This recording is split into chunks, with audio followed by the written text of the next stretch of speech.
Robix Club y este es el unboxing de las telarañas Brown from Home. Y no estoy solito hoy, tenemos a mi hermana María Pachuca. Sí, como ven aquí en pantalla.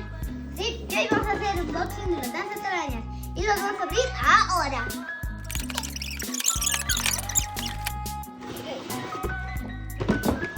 Okay. Y aquí están.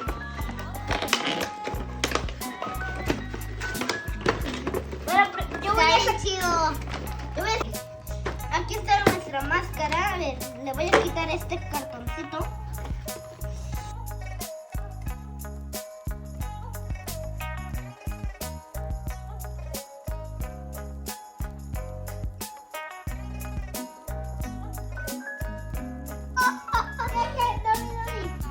Voy a ir por el otro. La Mariana Spidey. Ok, vamos a contar los Square Shooter. Vamos a contar. ¿Me ve el hombre araña? Este es el hombre araña. ¿Cómo? Buscan en los comentarios cómo me veo. A ver si me veo Spidey o me veo... Ok, voy a contarlos. o Uno, los dos. Pónganlo en los comentarios. Uno. Ay, me faltó este. ¿Qué es? No sé. ¿Esto qué?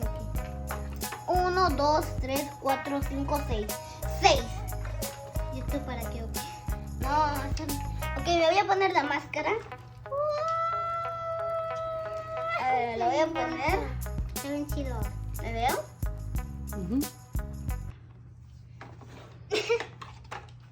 Quiero un beso.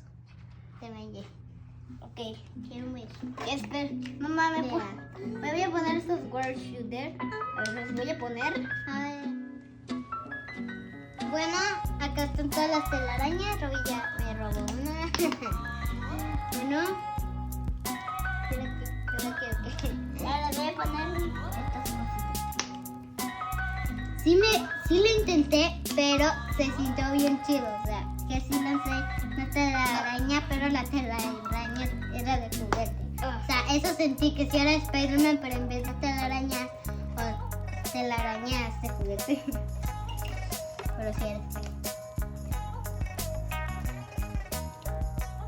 Ok, voy a agarrar el otro. Ay, está bien difícil de sacar. Porque yo lo supe.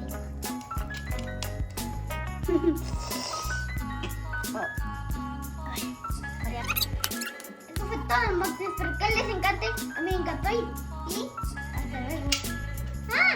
Suscríbanse a nuestro canal y espero que se divirtieron mucho. Bye. Denle like.